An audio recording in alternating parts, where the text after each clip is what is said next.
या चपला बाहेर काढा. दर्शन घ्यायचं देवीच्या येतील आता.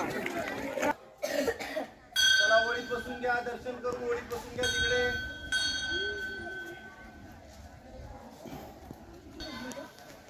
काय करा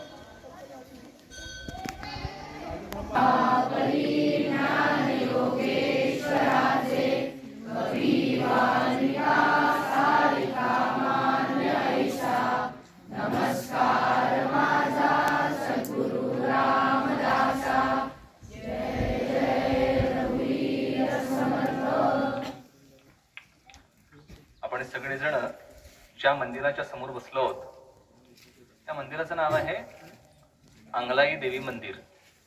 मुख्य देवता कुठली आहे? अंगलाई देवी. देवीचं मंदिर आहे. ह्याचं मूळ नाव आहे अंगाई. काय नाव आहे?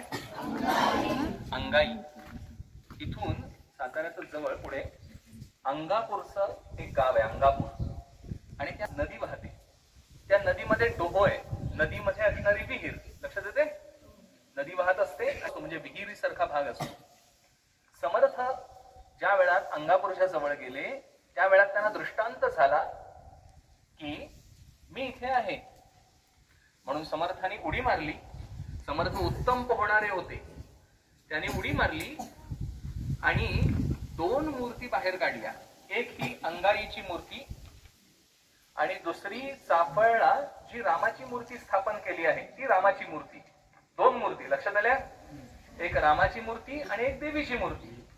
त्यापैकी रामाची जी मूर्ती आहे तिची स्थापना समर्थांनी चाफळला केली, पण ती सहज अशी झाली नाही. समर्थ ज्या वेळात त्या मूर्ती बाहेर आणल्या त्या वेळात अंगापूरचे सगळे लोक म्हणाले की ही आमच्या डोहात सापडलेली आहे, तेव्हा ही आमच्या आहेत या दोन्ही मूर्ती, तेव्हा या इथेच ठेवा, हे आम्ही घेऊन जातो. असं कोण म्हणालं? करेक्ट. तिथले जे गावकरी होते. कुठले? अंगापूरचे. तेव्हा समर्थ म्हणाले ठीक आहे, रामाची इच्छा, म्हणून दोन्ही मूर्ती तिथेच ठेवल्या आणि समर्थ पुढच्या गावाला निघून गेले. तिथले सगळे गावकऱ्यांनी पालखी आणली. वाजत गाजत प्रभूंना आणि देवीला घेऊन जायचं पालखीतून, म्हणून पालखी आणली, पालखी ठेवली, मूर्तीना पालखीत बसवलं आणि काही केलं तरी पालखी उचलताच येईना कोणाला. इतकी वजन झाली.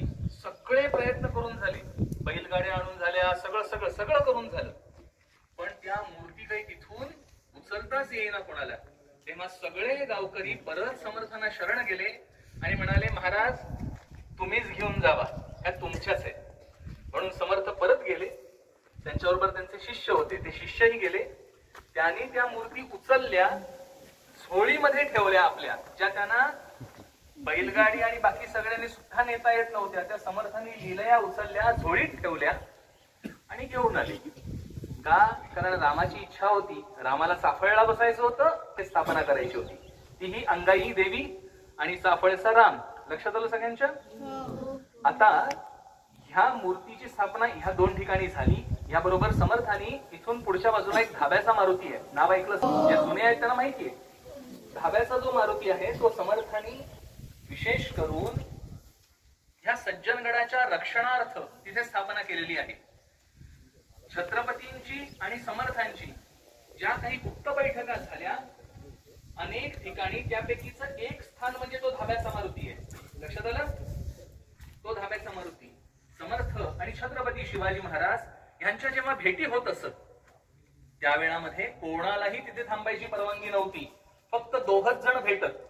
ते भेटलेले बघितलेले बरेच जण आहेत, पण बोलले काय एकमेकांशी ह्या गुप्त चर्चेचा साक्षीदार कोणीही नाही. असा तो धाब्याचा मारुती. आणि इथून आपण आता जिथे जाणार आहोत ते समर्थांचा मठ आहे. मंदिराच्या बाजूला आपण रोज जातो की नाही दर्शनाला? समर्थांच्या मंदिरामध्ये समाधी मंदिराचं समर्थांचं दर्शन घेतो आणि बाजूला एक मठ आहे जिथे समर्थ असताना राहत होते. त्या ठिकाणी समर्थांनी वापरलेल्या अनेक गोष्टी मांडून ठेवलेल्या आहेत. तिथे तुम्ही बघाल मोठे हंडे ठेवलेले 2. ते 2 मोठे हंडे कल्याण स्वामी समर्थांसाठी परळीतून पाणी वर आणत असत. आपल्याला ते साधे उचलणे शक्य नाही, रिकामे हंडे. पण कल्याण स्वामींमध्ये एवढी ताकद होती की ते स्वतः ते हंडे खाली परडीला जायचे, पाण्याने भरायचे आणि 2 हंडे भरून समर्थांसाठी रोज सज्जनगडावर घेऊन यायचे. तिथे हंडे आहेत, मच्छिंद्रनाथाने दिलेला सोटा आहे, एक कुबडी आहे, त्या कुबडीमध्ये गुप्ती म्हणजे तलवार आहे, ती विशेष तलवार करून घेतलेली आहे, अशी ती आहे. अशा सगळ्या वस्तू तुम्हाला त्या मठामध्ये दिसतील. तेव्हा लक्षात आलं, अंगाई देवीचं महत्व कळलं. त्याच्यानंतर चाफळच्या राम कुठे होता हे लक्षात आलं, अंगापूरच्या डोहामध्ये. या 2 जणांची ते स्थापना केली आणि आपण आता जाणार आहोत कुठे, समर्थांच्या मठाकडे. धाब्याच्या मारुतीला आता नाही, तुम्ही जेव्हा तुमच्या आई वडिलांकडे सुपूर्त केलं जाईल मग जावा धाब्याच्या मारुतीला, नको. पण तिकडे पण आवाज नका करू समाधी मंदिर, कारण आवाज